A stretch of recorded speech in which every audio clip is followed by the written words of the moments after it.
bring in tonight's panel. Fox News contributor Leslie Marshall and Republican strategist Joe Pinion. Joe, even the deep blue sanctuary cities are fed up with the whole border thing. We see it in Chicago. We see it in New York. Fox News poll now on border security. Let's put this up on the screen. Is it better, worse, or the same now? Better 11%, worse 51%, and the same 37%. Those are all-time bad numbers. And here's the job approval on President Biden and the border. Do you approve or disapprove? 33% approve, 63% disapprove of the job he's doing on the border. I mean, imagine if this was being covered by all the media. The numbers might even be worse. Your thoughts?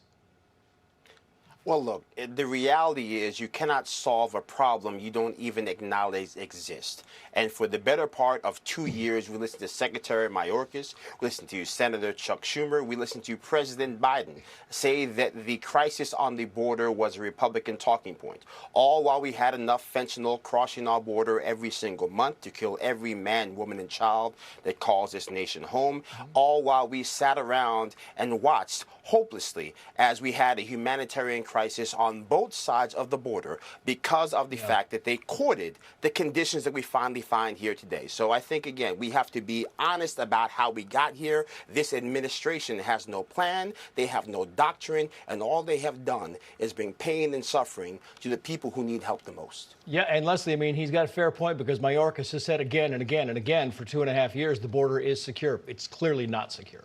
Well, this is because, you know, when people think a closed border, they think a wall.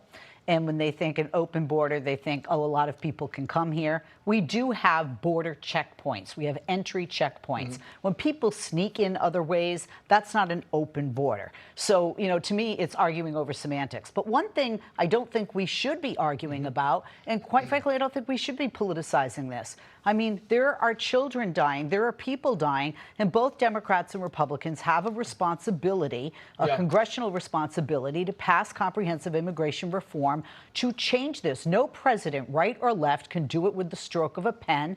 You need the legislation and you need the funding, and Congress hasn't done that for 3 decades. And for the record, they're not sneaking in, they're coming in droves, and they're coming in knowing that the Border Patrol are going to see them come in, and they walk in and they're let go by the millions. Views on the economy going from bad to worse now. Put this up. Views on the economy, condition of economy, excellent, good, 18%. Only fair or poor, 83%. It's tough because if it is the economy, stupid, the old phrase, Leslie, it's a tough number when you're starting your presidential campaign. We're over 500 days from the election. Sure. I'm not really concerned with a stock in any poll, whether it's going to make Joe Biden look great or not look great. Yes, it is the economy stupid, but it was the economy stupid before the midterms. We saw numbers like this on immigration. We saw numbers like this on the economy, and we didn't have the tsunami, as I mentioned before. Many were surprised, even me, that it was so good for Joe Biden after the midterm election. So I'm not worried yet. It's going to take time for the American people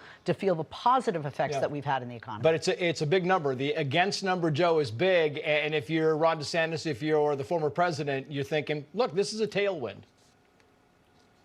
Well, look, I think we have to just acknowledge the fact that the media has ignored reality. That, yes, we have people getting back to the workforce, but that's because of government mandates in the face of a once-in-a-generational pandemic. People were literally forced off the job. This is not the greatest job president in the history of the modern era. This is a president that has simply allowed people to return to the business of taking care of their family. So that is the reality. I think, unfortunately, what the Democratic Party doesn't seem to acknowledge, what this administration has failed to realize, is that most Americans are simply tired of the fact that Democrats are taking credit for things that are a figment of their own imagination.